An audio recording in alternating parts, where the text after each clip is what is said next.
absolutamente nenhum negócio pode prescindir de uma boa gestão da cadeia de suprimento. Eu gosto muito de dar um exemplo de uma universidade, também um hospital norte-americano, o Hospital Johns Hopkins, que fica na cidade de Baltimore, nos Estados Unidos. Esse hospital, há uns 2 anos, ele criou um centro para estudos de engenharia de produção e logística, um centro chamado de Malone Center for Engineering and Healthcare. Esse centro ele tem mais ou menos uns 15 pesquisadores, uma boa parte deles, é claro, são médicos, mas uma coisa legal é que vários dos pesquisadores eles são profissionais de produção, profissionais de logística. E uma das entregas mais interessantes que o Malone Center fez foi a modelagem de processo e a automatização da gestão da cadeia de suprimento dentro do hospital. A gente sabe que, por exemplo, máquinas como ventilador mecânico, agora está na moda, né, em função aí da Covid-19, é uma máquina cara. Aqui no Brasil, mais cara que em qualquer lugar do mundo, a gente viu isso, mas é uma máquina cara.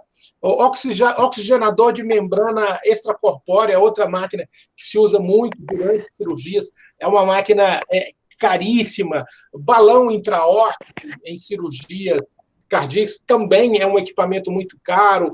Máquina de hemodiálise, de diálise hepática e muitos outros instrumentos cirúrgicos são equipamentos muito caros. Então, ter um estoque muito alto desse tipo de equipamento nunca é bom. Então, o que essa equipe desenvolveu? Ela desenvolveu todo um modelo para fazer a gestão da cadeia de suprimento do hospital. Daí eles contrataram uma empresa especializada no que a gente chama de logística hospitalar. E o que é legal? Dentro do Johns Hopkins, normalmente quem faz a instrumentação cirúrgica são enfermeiros, né? Ou técnicos de enfermagem. No Johns Hopkins, os enfermeiros, os técnicos, eles agora têm formação em logística. E eles são empregados terceirizados dessa empresa.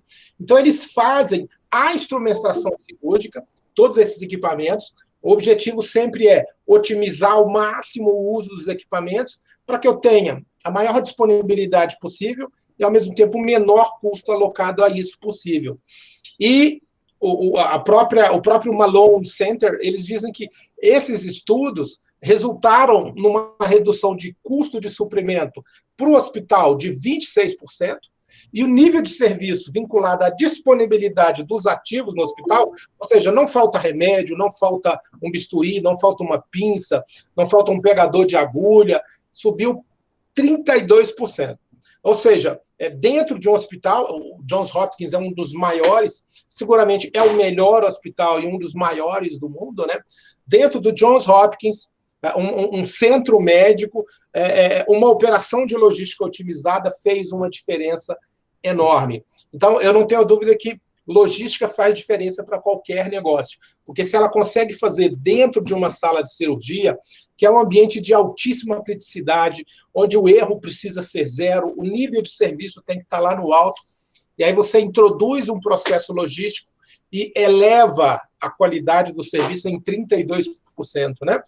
A gente tem que ter uma noção aqui em Brasília, que, embora a Brasília tenha essa cara de órgão público, né, o fato é que Brasília, segundo o site Empresômetro, é um site especializado em demonstrar a quantidade de empresas que cada cidade do Brasil tem, Brasília tem cerca de 380 mil empresas.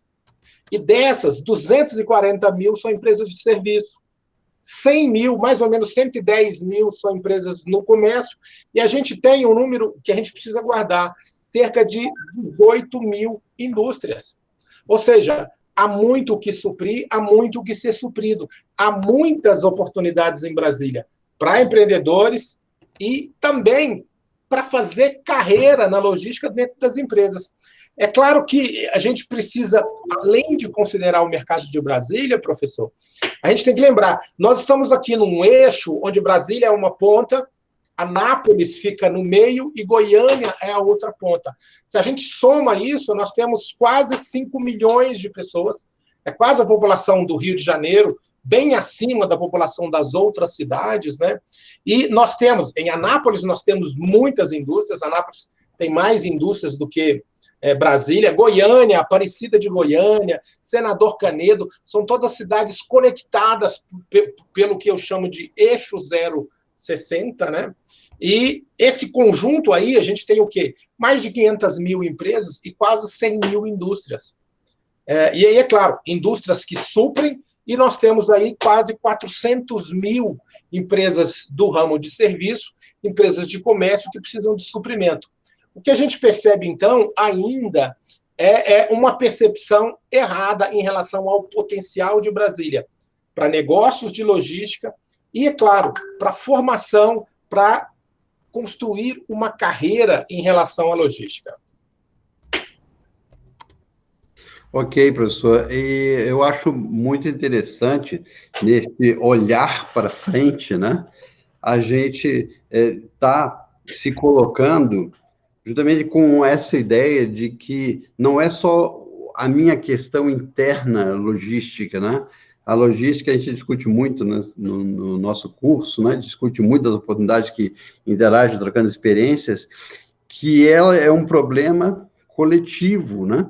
E quando eu faço alianças estratégicas, eu consigo viabilizar o meu negócio, que são de inúmeros tipos de negócios, né? Nós falamos ali de portos, e aí a gente imagina grandes portos como logística, mas em todas as áreas empresariais você está dependente da logística. Aqui estamos vivendo, né, uma situação com intensa participação de uma logística para viabilizar, né? Então, essa cadeia bem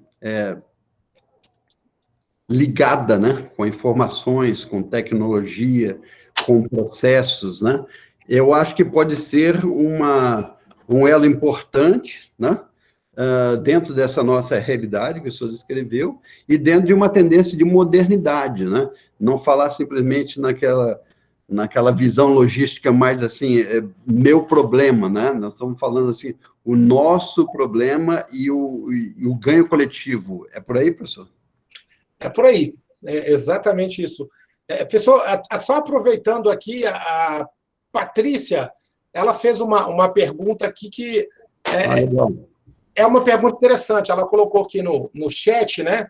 Mas ela perguntou aqui, ó, considerando essa mesma realidade e o fato de que as grandes e melhores oportunidades de emprego estão em Brasília, em Brasília estão vinculadas a concurso público, porque nós recomendaríamos que alguém estudasse logística aqui na região?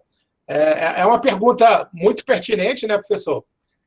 Então, se o professor me permitir, eu já passo para a resposta dela aqui. E para responder isso daqui, Patrícia, eu queria mostrar um slide. Só um slide aqui. Deixa eu colocar aqui.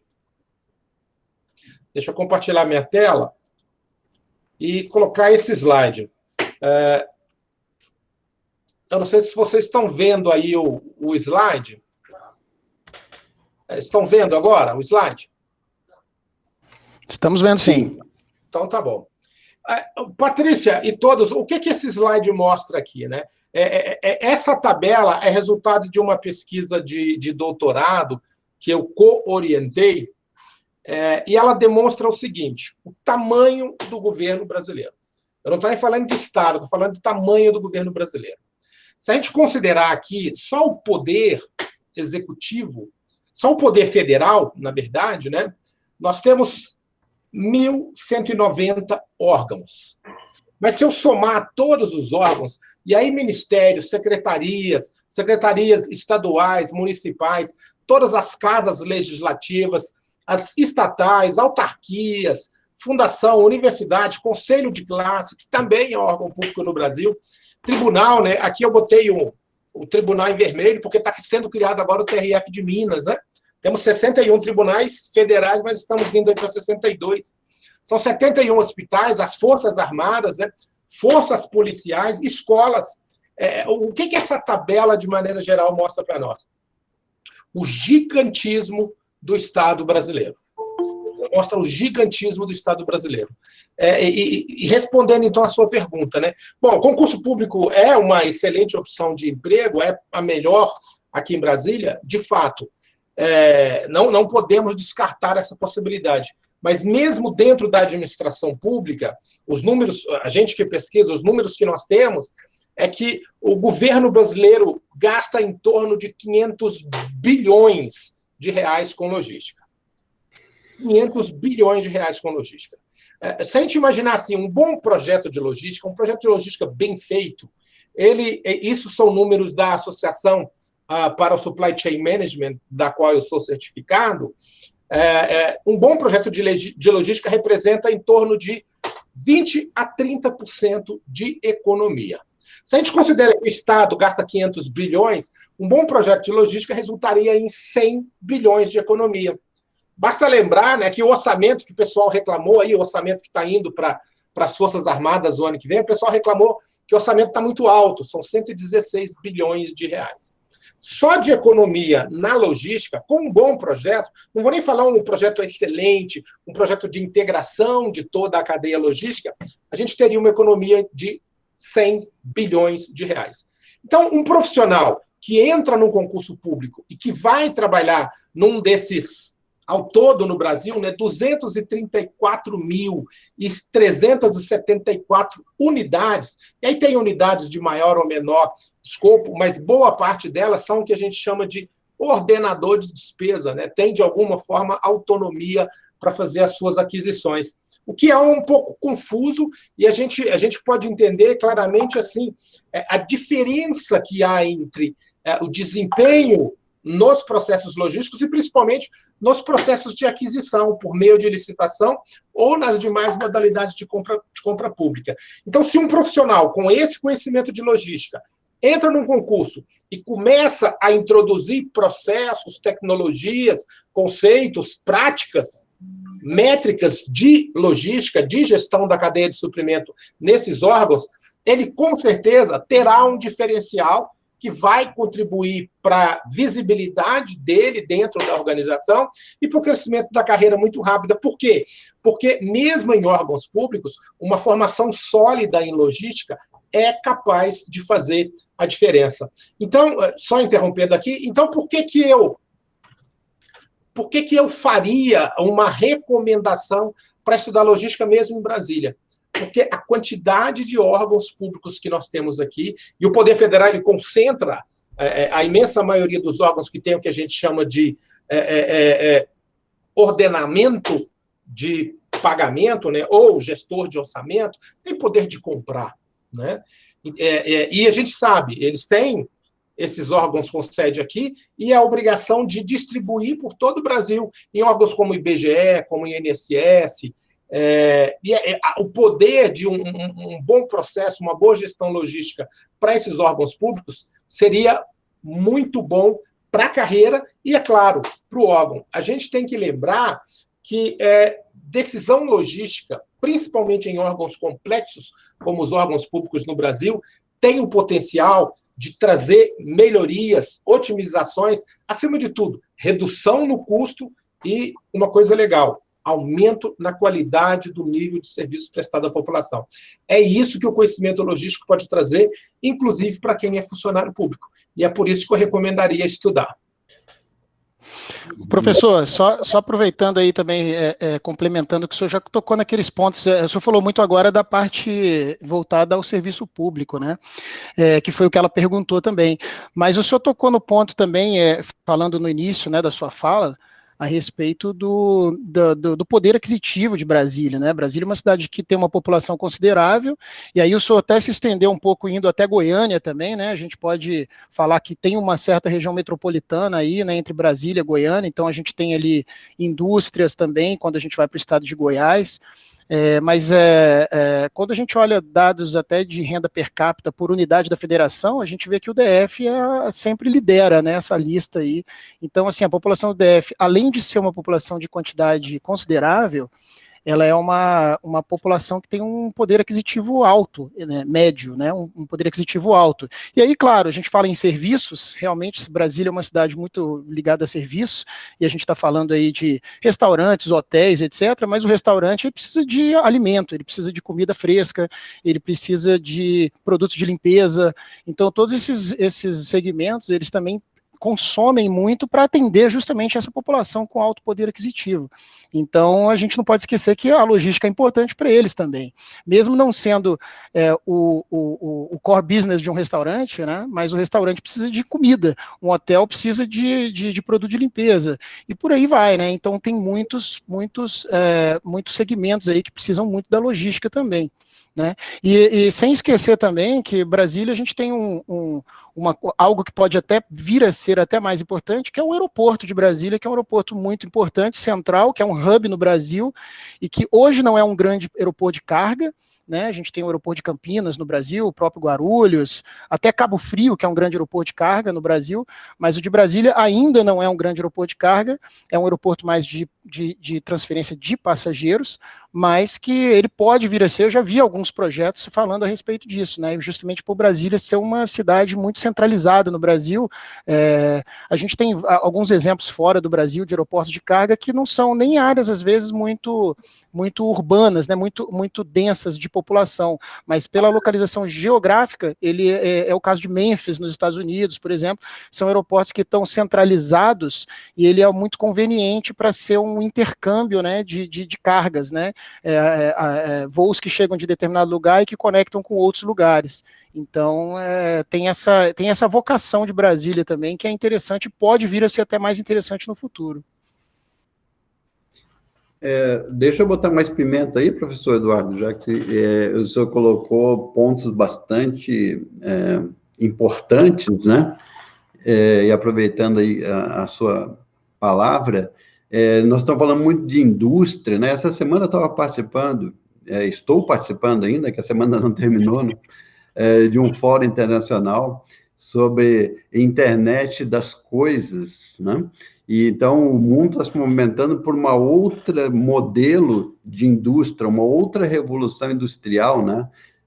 Alguns chamam de indústria 4.0, né? A quarta revolução industrial. O senhor acha que isso tem aplicabilidade dentro desse contexto aqui nosso, dentro dessa nossa visualização logística, ou nós estamos ainda naquela indústria, né? 3.0? É uma boa pergunta. A gente sabe que a logística não é só o fluxo de materiais, né, mas também o fluxo de dados, né, que é bastante importante. Então, esse conceito de indústria 4.0, ou quarta revolução industrial, tem até livro com esse título, né, que se fala muito aí nos últimos anos, ele só é possível justamente porque a gente tem hoje aquelas tecnologias de ponta que hoje, para a gente, elas estão acessíveis, né, e como tudo que vai ganhando escala, essas tecnologias elas vão se tornando mais acessíveis e mais baratas, né? Coisas que há alguns anos atrás a gente não poderia nem imaginar, hoje está na nossa mão, está no nosso celular, né? É o caso de, por exemplo, rotas que a gente faz por Google e por Waze, né? Rotas de estrada, por exemplo, né? E quando a gente fala da internet das coisas, também é uma coisa que a gente tem hoje em dia na nossa casa, como, por exemplo, as Smart TVs, né? Hoje a gente tem uma televisão, a gente conecta a nossa televisão na internet, vê streaming, né? E tem muita gente aí que tem até casa automatizada, onde a pessoa controla os ambientes da casa, a luz da casa, todos os eletrodomésticos controlam-se por celular, né? Você cria ambientes na sua casa, né? Você pode criar lá o ambiente do churrasco, o ambiente para dormir, e aperta um botão e aí as luzes todas elas se colocam naquela configuração que você configurou, né? Então, assim, dito isso, né, a gente tem tantos equipamentos e tantas coisas que fazem parte hoje da indústria e do transporte, por exemplo, então isso tudo tem condições plenas de se integrar em redes inteligentes e serem efetivamente incorporadas dentro das cadeias de suprimento e de ambientes de manufatura, né? Então, quando a gente pensa que, nesse caso, o modelo de trabalho nas indústrias, ele fica alterado. A produção, que o professor comentou aí mais antes a respeito do ambiente hospitalar, né?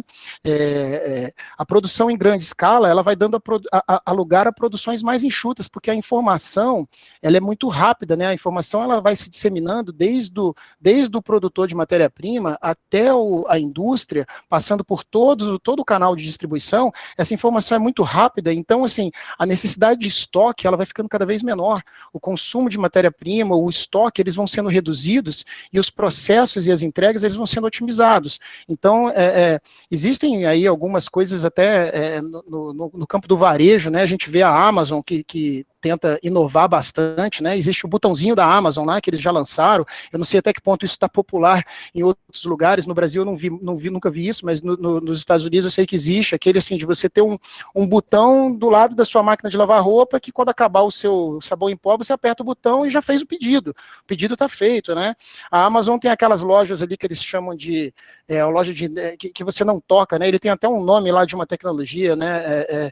Da pessoa entrar dentro da loja, não precisar ter um check-out. Ele entra dentro da loja, vai pegando o que ele quer, e na hora que sai, a loja já faz o check-out automático e já manda por e-mail para ele a nota fiscal, já processou, já pagou no cartão dele, tudo isso, sem ele precisar nem pegar o celular.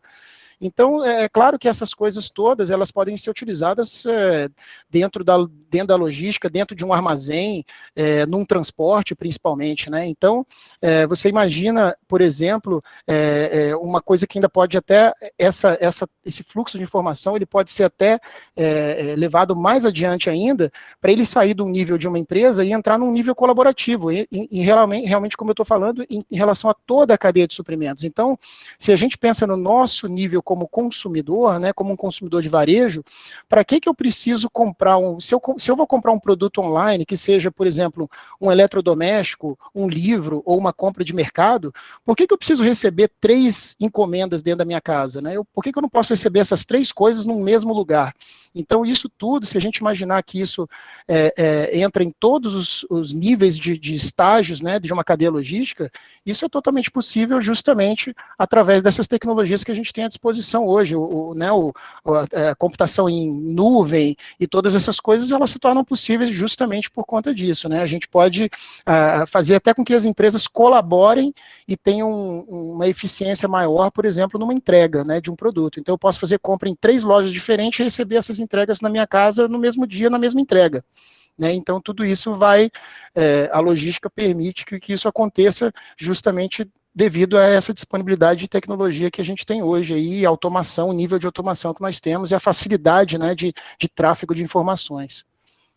Excelente, isso mesmo. Eu quero registrar aqui a observação do Marconi. O senhor Marconi Afonso colocou que a implementação do Porto Seco também traz muita demanda em logística, né? Ele lembra que é uma promessa do governo, e Valparaíso, inclusive, tem uma potencialidade muito grande com as indústrias farmacêuticas. Obrigado.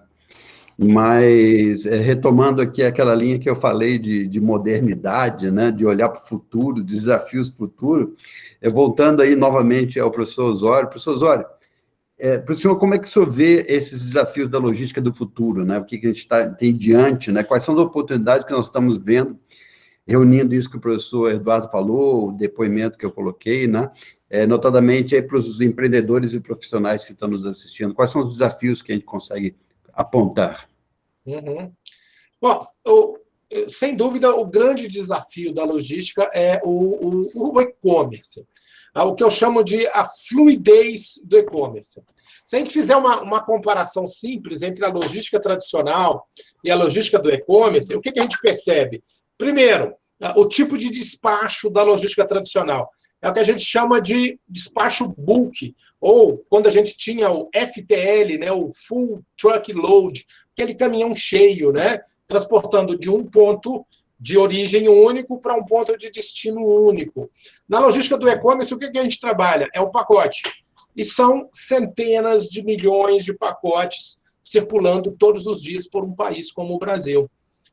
Isso cria uma fluidez, uma dificuldade muito grande relacionadas a, entregar no lugar certo, entregar sem dano, sem defeito, entregar da maneira correta e é claro, identificar sempre as melhores rotas, não só para fazer a distribuição na ponta, mas para consolidar esses pacotes. São pequenos pacotes, a gente imagina assim, você pode comprar um pendrive pela internet e esse pacote vem pelo e-commerce, né? A gente imagina ali o tamanho que é um pendrive.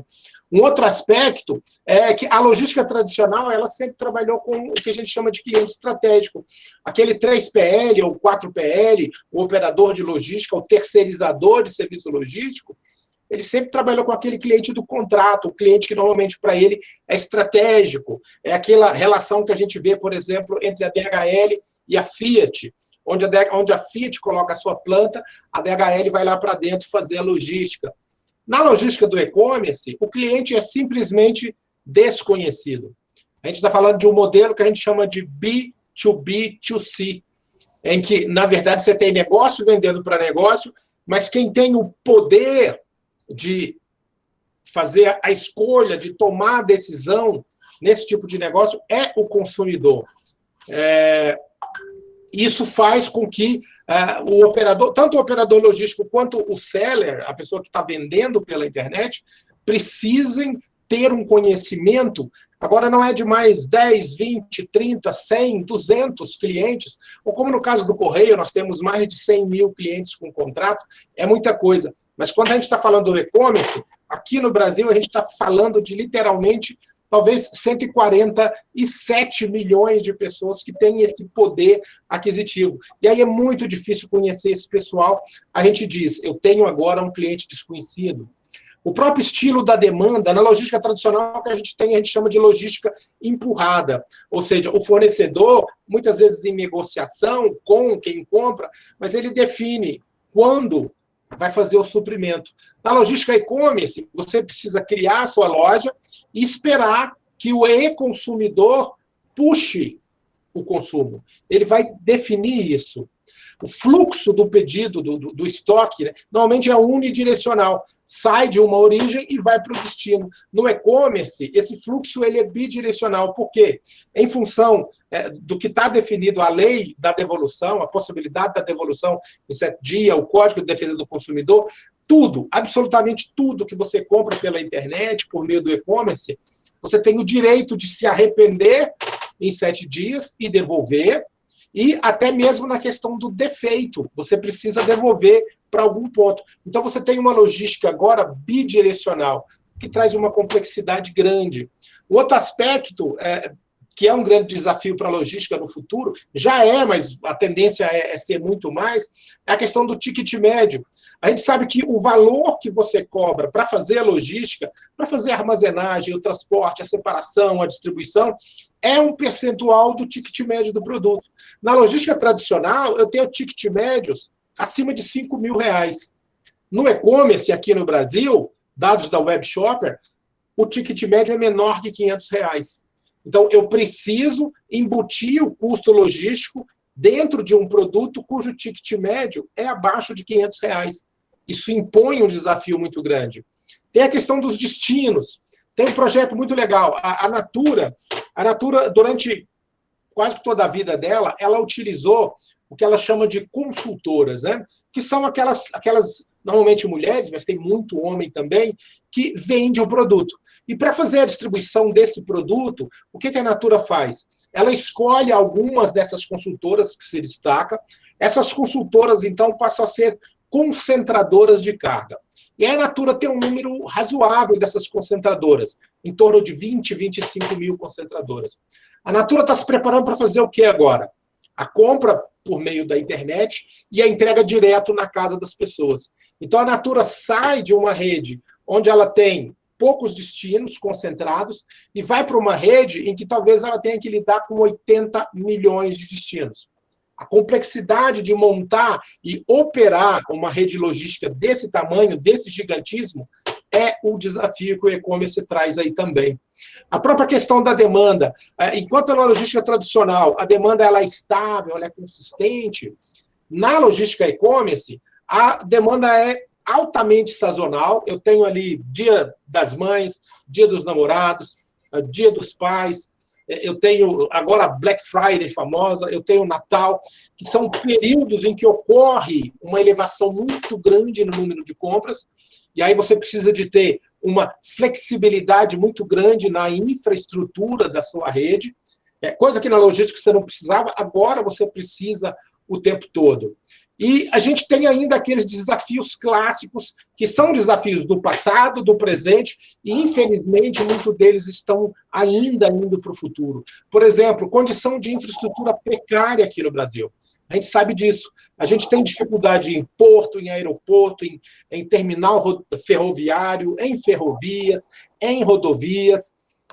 Temos ainda processos administrativos e burocráticos muito demorados para se conseguir licença, não só licença para operar, mas licença para transportar determinados itens. A questão da tributação no Brasil sempre foi um desafio, continuará sendo um desafio, e talvez o que seja um dos grandes desafios do operador logístico é o desejo cada vez maior que o e-consumidor tem de frete grátis. Não que o operador logístico vá transportar de graça, mas ele vai ter que trabalhar para alguém que vai ter que embutir esse frete no preço de venda, para que o consumidor não tenha que pagar.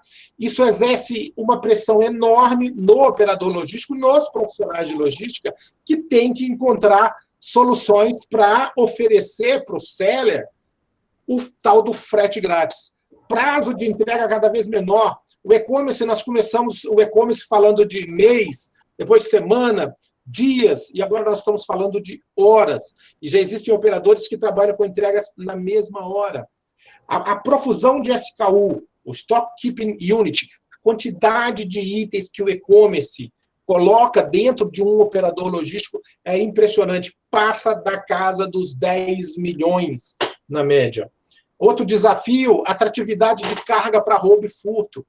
Quanto mais carga, porque antes eu tinha um processo de muita proximidade, em que eu ia até uma loja do bairro, comprava ali uma televisão, um telefone, um fogão, uma geladeira, alguém transportava para mim, às vezes por poucos metros. Agora eu faço compras em que talvez o item vá ser transportado por milhares de quilômetros. E é muita coisa, principalmente em termos de eletroeletrônicos. Um outro desafio importante é o que a gente chama de omnicanalidade.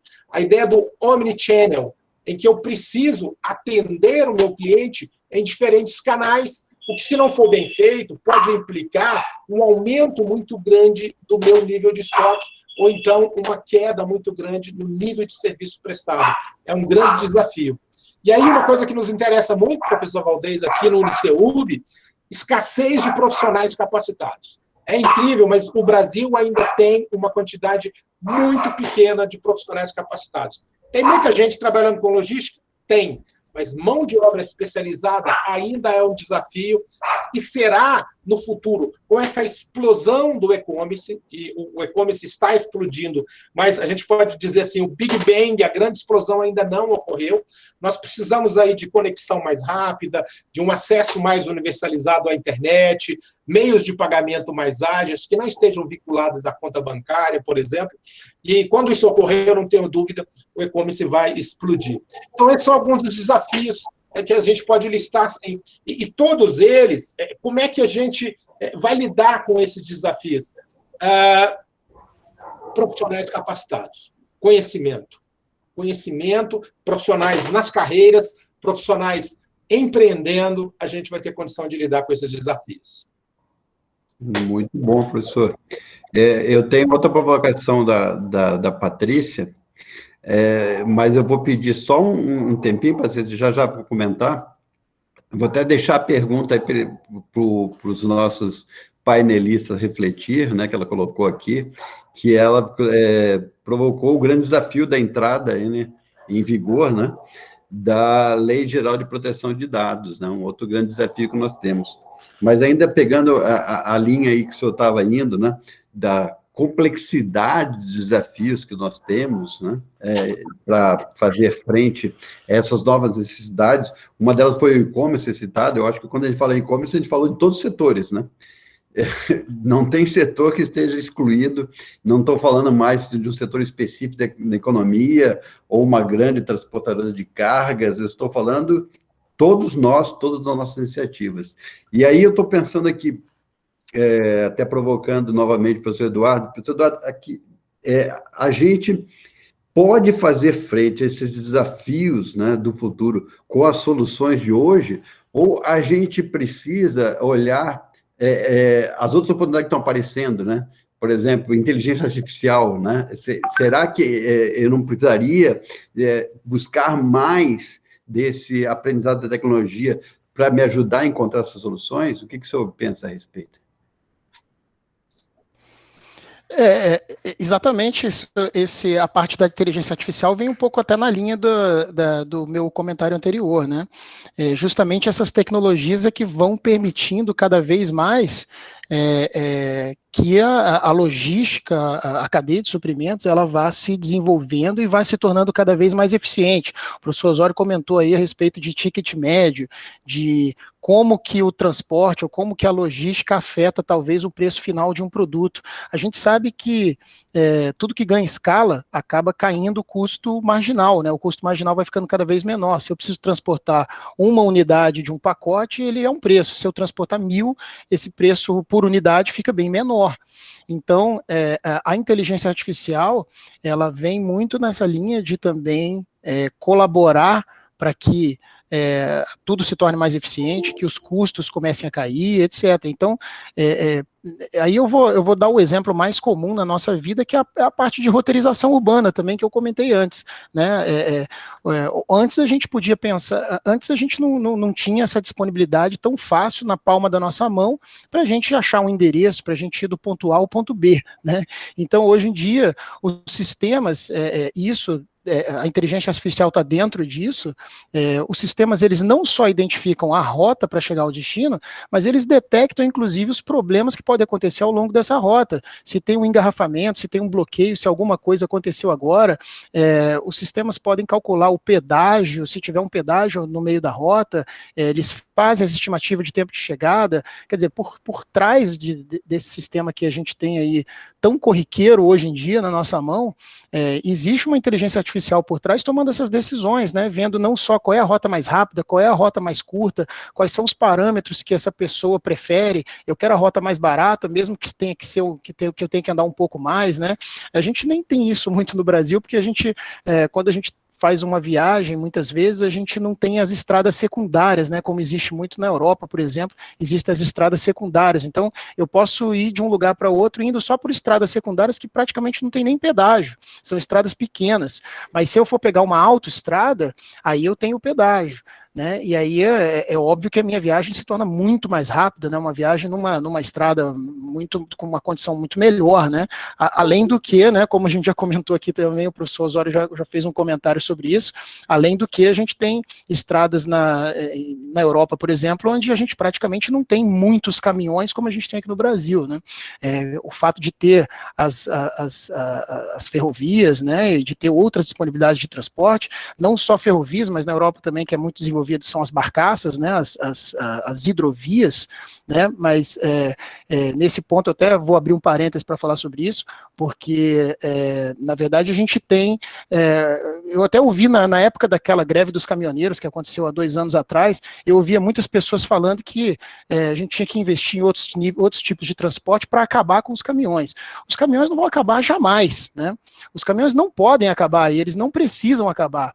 O que tem que acontecer para os caminhões, quando a gente desenvolve outros meios de transporte que têm mais eficiência em escala, em quantidade, é que os caminhões eles têm que parar de fazer grandes viagens. Não tem sentido nenhum a gente pensar que um caminhão tem que sair de São Paulo e ir até Manaus, né? Chega a ser um absurdo isso.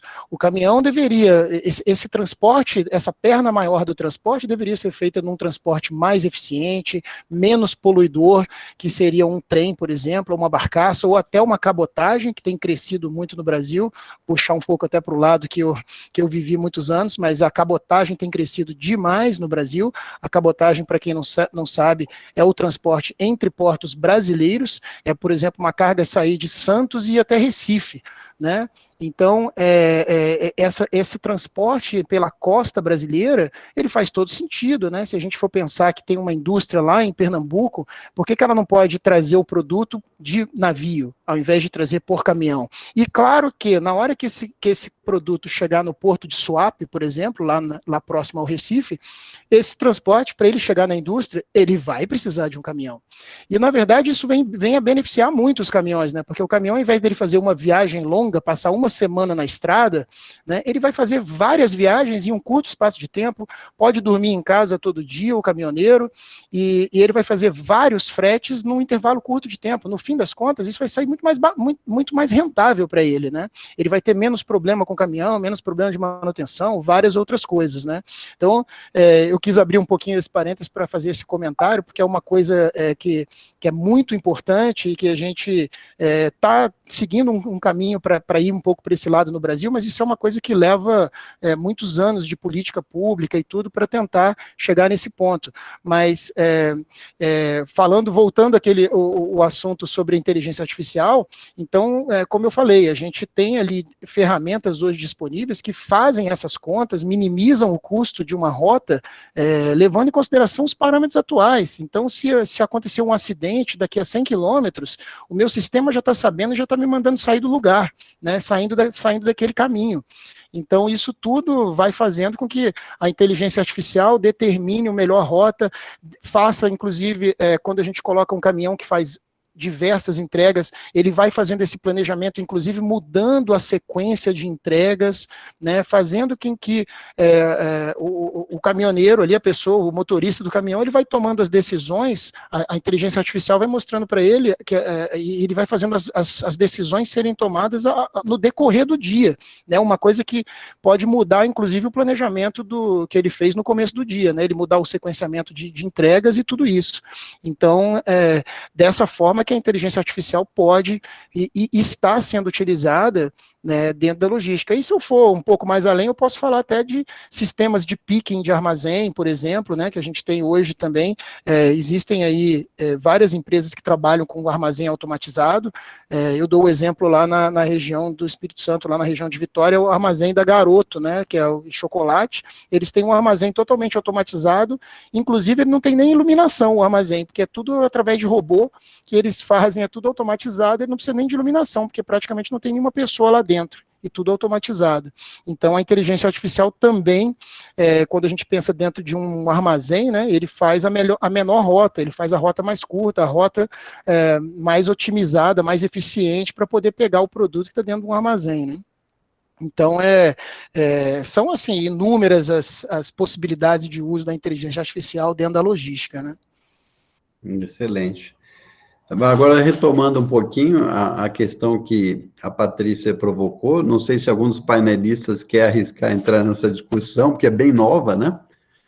O presidente Bolsonaro sancionou ontem a lei, né? Entrou em vigor a partir de agora, então, são muitas novidades, eu acredito que isso traz princípios bastante válidos, mas de grande influência, quando a gente está falando de uma cadeia, né? Onde essa cadeia está trocando principalmente dados, né? Muita informação, e as informações têm que ter algum alcance e nível legal adequado. Não sei se algum dos painelistas quer comentar, professor. Professor, deixa eu comentar. Né? A gente tem um desafio muito grande nos Correios. De fato, a LGPD, ela marca uma transformação muito grande no modo como as empresas, de maneira geral, utilizam as informações de seus clientes. Uhum. Essa regulamentação agora, né, agora, ela vale para todo mundo. Ainda há muita discussão, ainda há muito desconhecimento, mas assim, eu não tenho a menor dúvida de que a LGPD ela vai impactar fortemente o setor de logística no Brasil. Por quê? Quando eu entrego uma carga para alguém, eu tenho acesso a informações daquela pessoa, como endereço, telefone, documentos, de maneira geral, e o que é pior, eu sei, inclusive, o que cada pessoa está recebendo. Eu consigo saber que, numa determinada casa, periodicamente chega um determinado tipo de mercadoria. Se eu tiver um bom sistema, eu posso ir guardando essas informações. Agora, o que eu vou fazer com essas informações? A LGPD, ela estabelece padrões rigorosíssimos da guarda dessa informação. Por exemplo, a questão da nuvem. A LGPD estabelece que informações sensíveis ou informações particulares de cidadãos brasileiros não podem ser guardadas em nuvens no exterior. Tem que ser guardadas em nuvem no Brasil. E a gente sabe que nuvens no exterior, de maneira geral, são muito mais baratas, tem muito mais velocidade, muito mais acesso. As grandes empresas que trabalham com isso estão no exterior. Então, o que vai ser feito isso? em relação a isso. Nós, nos Correios, por exemplo, nós temos uma relação operacional e de negócio com 191 países. E nós trocamos informações de cidadãos brasileiros com todos eles e eles conosco. Essas informações estão guardadas lá, estão guardadas cá. Como é que a gente vai fazer para tratar essa questão? Ainda a questão de como a informação de alguém que utilizou o serviço de um operador logístico, de uma transportadora, e não é mais cliente. O que eu faço com essa informação? Por quanto tempo eu uso essa informação? Eu posso utilizar essa informação sem autorização desse meu cliente, talvez para fazer melhores roteirizações, ou até mesmo para oferecer clusters de consumo de determinado tipo de bem, item, para os sellers, para os grandes varejistas online? Não posso. Se for para fazer, eu vou precisar de receber a autorização individual de cada uma dessas pessoas. Imagina no caso do Correio, os 211 milhões de cidadãos brasileiros são clientes do Correio. A gente precisa entregar para todos esses caras. Como eu vou fazer com as informações que, de um jeito ou de outro, eu obtenho desses caras? Não só, aí tem questões de analytics para tratar essas informações e torná-las utilizáveis, úteis, em algumas situações até venais. O que eu vou fazer com isso? Isso tudo ainda é um desafio tecnológico, é um desafio jurídico, é um desafio ético, mas, acima de tudo, é um desafio técnico. Nós, nos Correios, a gente acompanha, vem se preparando, e a recomendação que eu faço é para todos que tenham interesse na logística, de maneira geral, que conheçam, estudem sobre a LGPD, porque ela terá um impacto muito grande no negócio da logística, principalmente em face do e-commerce. Muito obrigado, muito obrigado. Foi uma questão bastante atual. Nós precisamos dar uma olhadinha também no relógio, e eu estou fazendo de propósito para deixar aquele gostinho de quero mais na audiência, né, para ele provocar novos encontros. Professor, mas respeitar. Diga. Eu só queria comentar rapidamente aqui em relação ao que o Marconi falou. É bom lembrar que o DF ele já tem um porto seco. Tá? A gente chama de EAD DF, né? Fica ali no Saia Velha, lá em Santa Maria, né? Na área especial Saia Velha. Eu tenho ali já um porto seco. Principalmente estão instalados ali laboratórios. Aí eu tenho Axê, MS, Biosintética, Medley, Bagó, Peter Justensen, mas eu tenho lá, por exemplo, também a Autotrack, que é uma empresa de tecnologia, eu tenho a GVT, também fica ali, e, principalmente, tem muito espaço dentro da EAD DF, do Porto Seco DF, para investir, né, para instalar ainda novos negócios. Então, o Ponto Seco está lá, né? Infelizmente faz pouca propaganda disso, né? As pessoas acabam tendo uma ideia, como o Marconi colocou ali, né? Aquela região entre o Valparaíso e o DF, ali era um projeto original, não deu muito certo, mas nós temos uma EAD, uma EAD, né, instalada lá no setor Saia Velha. Muito bom, professor. Eu não ia fazer já o encerramento, não, eu ia passar palavras finais, mas foi bom o senhor ter entrado com oportunidade.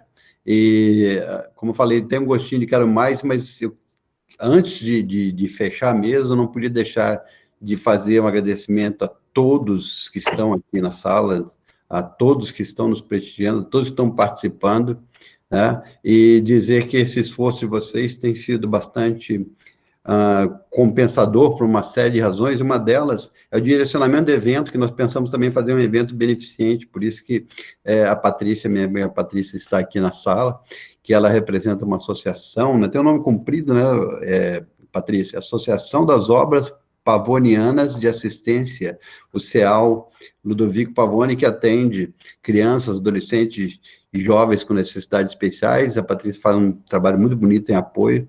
Agradecer você, viu, Patrícia, por esse apoio e convidar os presentes que querem conhecer, prestigiar e apoiar.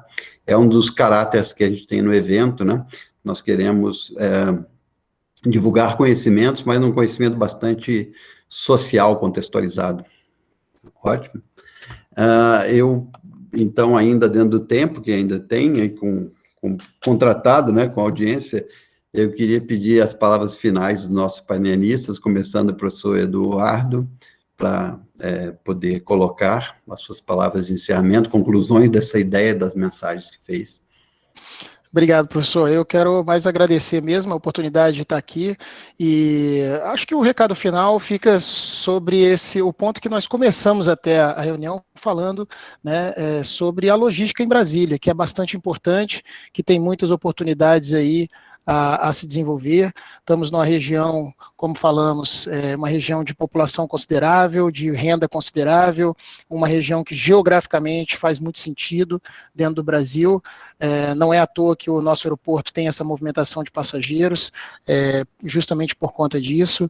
Então, eu acho que a gente tem que mudar um pouco esse paradigma de que a logística não é inexistente em Brasília, né? Isso de forma alguma. Ela tem bastante importância e pode ter muito mais importância. Tem o potencial de ter muito mais importância do que de fato tem hoje. Teve alguns casos aí no passado, alguns talvez, eu pessoalmente considero alguns erros de política pública até, onde algumas empresas que estavam estabelecidas em Brasília saíram para Goiás por questões fiscais, tributárias, né, aquela velha situação brasileira, né, então tiveram, algumas empresas saíram de dentro do DF e foram cruzar a divisa para se estabelecer em Goiás por questões tributárias, mas o DF tem sim um grande potencial aí para ser um grande centro logístico dentro de Brasília, justamente contando com essas características, atributos aí de renda e população que nós temos aqui e geografia. Obrigado a todos aí. Professor Osório, suas palavras de encerramento, por favor. Bom, professor, primeiro, obrigado, né, pelo convite, pela oportunidade, é uma primeira iniciativa. Como o professor disse, deixar um gostinho de quero mais, né? Eu acho que a gente precisa organizar mais momentos como esses. A gente tem uma paixão comum, que é a paixão pela logística. A gente precisa incentivar essa competência no Distrito Federal, em Brasília, na nossa região. Eu cresci na logística ouvindo que logística seria a profissão do futuro. Eu costumo dizer que esse futuro já chegou. Então, logística é a profissão do presente. Haverá, como eu disse, uma grande explosão da logística em função do e-commerce. Eu fico prevendo assim o fim do varejo como nós o conhecemos e o surgimento de um varejo completamente feito por meio do e-commerce. E quem vai fazer a interligação entre esses negócios online e cada um dos 8 bilhões de habitantes do mundo serão os operadores logísticos. Isso traz uma oportunidade fantástica, uma empregabilidade fantástica e uma oportunidade de empreendimento fantástica. Então, quem está aqui conosco hoje, qualquer pessoa que tem interesse, invista no conhecimento logístico e, se possível, empreenda na área de logística, porque os resultados virão e serão resultados muito bons. E que aprendam a compartilhar conosco aí essa paixão pela logística. Agradeço muito a presença de todos. Tem vários colegas meus aqui, conhecidos, e eles sabem da minha paixão pela logística, né? E eu só aproveito para reforçar isso daqui e convidá-los novamente a todos a aprender cada vez mais. Obrigado pela oportunidade de todos aí de nos ouvir. Agradeço muito, né, a cordialidade do professor Osório, que graciosamente está aqui conosco, o professor Eduardo também, a todos que dispuseram do seu tempo. Nós não conseguimos colocar perguntas abertas para todos, mas se quiserem colocar no chat, eu me comprometo a encaminhar os painelistas e a gente devolver uma resposta. Alguma pergunta ficou aí na garganta e não foi possível colocar aqui nesse momento. Coloquem que a gente encaminha a resposta e até prepara um evento em cima dessas questões, tá? Nos comprometemos a responder.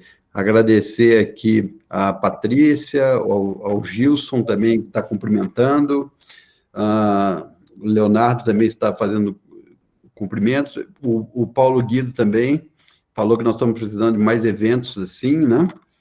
Como também disse o Gilson. Então, pessoal, é isso que nós temos dentro da nossa agenda hoje. Agradeço muito em meu nome. Vocês estão aqui na minha casa, né? E eu estou na casa de vocês, e a tecnologia permite hoje isso, mas agradecer em nome do Centro Universitário de Brasília, Uniceub, especialmente do MBA em Logística, que está provocando, né, com o apoio dessas parcerias importantes que estamos tendo com vocês, com cada um dos presentes, né, com a Patrícia, que está nos ajudando. Eu acho que a gente vai conseguir chegar em umas soluções bastante consistentes e que vêm ao encontro da temática que nós estamos trazendo hoje, que é o sucesso através de uma cadeia bem integrada de conhecimentos, de suporte, de logística e de suprimentos. Tá? Suprimentos, inclusive, de conhecimento e informação. Obrigado a todos, tá? Fica aberto o chat, né? Eu vou fazer o encerramento formal e aguardo vocês num próximo evento, certo? Tchau para vocês. Até logo, tchau, tchau. Tchau. Muito obrigado a todos.